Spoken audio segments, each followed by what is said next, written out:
Good evening. It is Monday, April 8th, 2024 at 6 p.m. My name is Jeff Schilling. I'm chairman of the Community and Economic Development Committee. I have Mr. Pierce and Mrs. Snee. And then we are going to look at 4 items on our agenda tonight. Number 1, we are going to provide a recommendation to council regarding the recommendation of the Troy Planning Commission that council approves the final record plat of Phase 2 of the Halifax Villas and Patio Homes Planned Development, PDR, as submitted based on conforming to the approved revised general plan and the final development plan. This planned development is located on the east side of North Market Street, and you can help us out with that, Mr. Chittenden. Sure. It is on the east side. It's across the street from Loxley. This is a planned development, so there are 3 steps to each phase that comes to you. There's the approval of the general plan. Council has already approved that general plan. Planning Commission at the March 13th approved the final development plan. Council does not need to approve that. But the 3rd step is the final record plan. You have a copy of that plan in your packet. It is 19 lots. It is using the same standards and same engineering, same design as the rest of the east side. Planning Commission, as you mentioned, did make a unanimous recommendation, a positive recommendation to the council. Okay. Does committees have any questions? Mrs. Snee, do you have any questions? Mr. Pierce, do you have any questions? I do not. I don't have any questions. What does our vast audience out there have any questions? No. Okay. Any other council people? What's your druthers here? You want to move forward? Okay, I think we can move forward. We do not need an emergency on that, right? We do not. Okay, great. Okay, item 2, provide a recommendation to council regarding the recommendation of the Troy Planning Commission that council accept the dedication of 0.124 acres of current in-lot 11365 as right-of-way located at 2765 McCaig Road. There are, again, on your maps that you see, it's hard to know what the 0.124 acres is, so we did provide a highlight for you. There were 2 things that are happening here. There are 2 lots that were combined. That's an administrative exercise. The city engineer can approve that. However, as part of that combination, there is a small section that the owner, as part of the replat, is dedicating as right-of-way to the city. As you mentioned, that is 0.12 acres, and we're recommending, staff recommending approval. The Planning Commission also did make a positive recommendation, and we are not asking for emergency legislation. Okay. Any questions from committee? Mr. Pierce? I would just like for you to state about the right-of-way, my expectations to expand the road a little bit right there. Is that what that's for? I don't know about the immediate plans. That's not anything that we've looked at this point, but having it available certainly allows us to do that, especially as we look at the future school plans. Okay, thank you. Mm-hmm. Yep, any questions? I don't have any questions. Mr. Phillips, other council people? Steve? Okay. What's our druthers? So you want to move forward with this? And again, not emergency legislation, right? Okay. Number 3, provide a recommendation to council regarding accepting the dedication of a utility easement in conjunction with the Addison Landing development along North Dorset Road, and that the Director of Public Service and Safety is authorized to execute the associated easement document. Pretty self-explanatory. Fairly straightforward. It is a utility easement. The Mid-County Church of Christ, the church that is up that way near Lytle Road, is willing to grant that easement. Part of the development will provide a lateral to the church as a quid pro quo. And again, we are not asking for emergency legislation. Okay. Questions, comments? Mrs. Sneed? No. Okay. I don't have any. Mr. Phillips, other members of council? Okay. I think you want to move ahead with this one as well? Okay, non-emergency. Okay, last one is provide a recommendation to council regarding authorizing the Director of Public Service and Safety to enter into an amendment with the professional services agreement with American Structure Point Incorporated for the update of the comprehensive plan and the zoning code to include an update to the city's subdivision regulations in an amount not to exceed $25,000, which would increase the total professional service agreement to $225,000, so that the consultant's work can proceed on the additional element of the agreement. Consideration of emergency legislation is requested. So, council approved the comprehensive plan update. That is moving right along.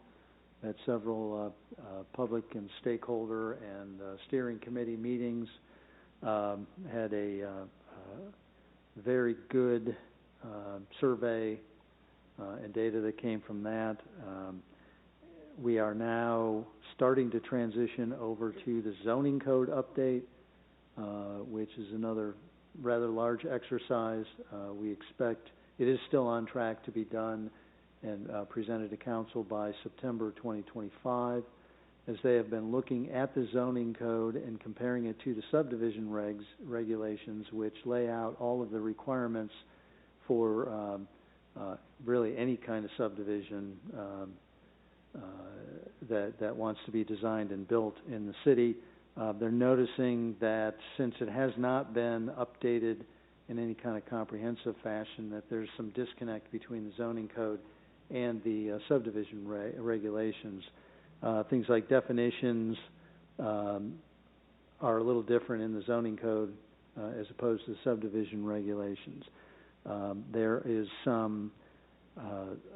There has been a lot of discussion in the past by the park board as well as council regarding parkland, open space requirements versus payments in lieu of, and what kind of criteria we might want to use and how we might want to analyze that and not do it in a vacuum.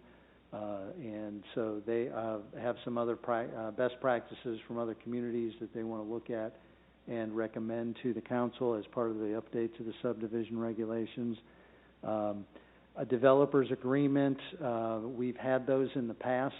We do not have a standard agreement in place and as we entertain and discuss and analyze requests by particularly out-of-town developers that want to come in, our local developers, they have an understanding of what we'd like to see, what our requirements are, if formal and informal, and Structure Point can help us develop standard language so it's all laid out as we have outside developers coming in. For example, Addison Landing that you just discussed, that is an outside developer from the Cincinnati area that is going to be developing that residential subdivision. There are some inconsistencies, and I can't get into the details, but between major and minor subdivision regulations, there's a difference when it's categorized as a minor subdivision if it's 4 or less lots involved, but major with anything larger than that, which is typically most of all of our subdivisions for that matter.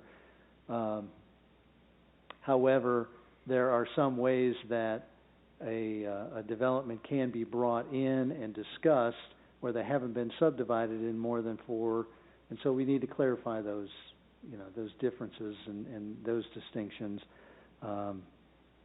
And I mentioned the national developers and wanting to put more down in writing and be a lot clearer. We're able to do that for the $25,000 because they're already in. They have already developed the knowledge of our zoning code. They've taken a look at the subdivision regulations to keep the zoning code update on schedule for September 2025, even though that sounds like it's a long ways away. There are a lot of steps that we need to go through while we're also finishing up the comprehensive plan update. That's why we are asking for emergency legislation. You mentioned, well, I got a couple things here. You mentioned meetings of the stakeholders, and I know in our original discussions you said the council was a stakeholder. My knowledge, we've had one meeting with these people. That's about it. I mean, so that, I mean, you've held other meetings with other stakeholders, but excluded city council on No, we've had all of the different focus groups, different categories of stakeholders. We've also had several meetings with the steering committee, which is a cross-section, and I'm not sure if council has somebody on there.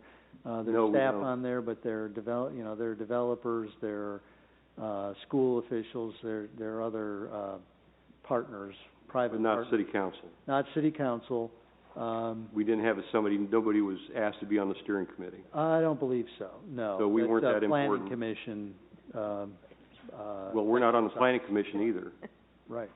So, I mean, the comprehensive. so we're not that important, in other words? We're the ones that finally look at it? No, we will be having it hasn't been scheduled yet, but there will be there'll be two things. There'll be another public meeting for the general public. You'll get an invitation to that. And Structure Point also owes the council another presentation to show where they're at and what's been developed so far. So you will have more input. That doesn't sound like a lot of input. Okay. Then the next thing I had was we had a couple of years ago, we amended our subdivision codes, added 60, 70 pages of changes to the subdivision codes. Mm-hmm. And so how does that, what are they going to do that staff hasn't, and staff worked a long time on that.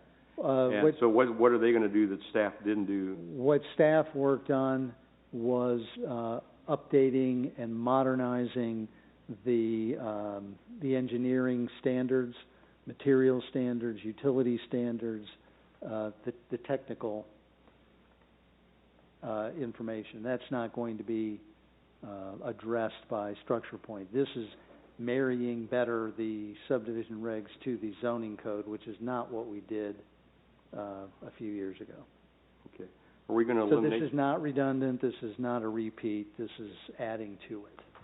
Are we going to eliminate the morality clause in the subdivision code? I don't know, Mr. Schilling. That didn't come up in my my list that I was given.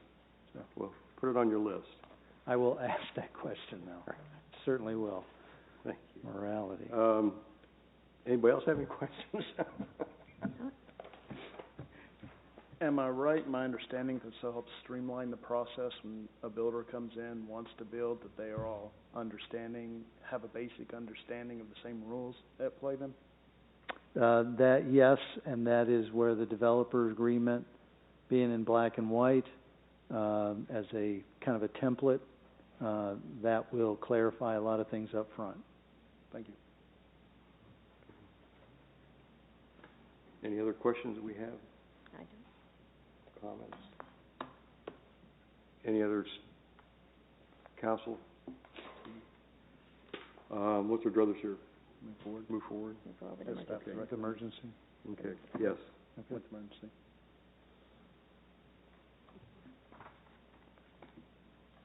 Okay. I think we're done. That would be it. Okay. Anything else before committee?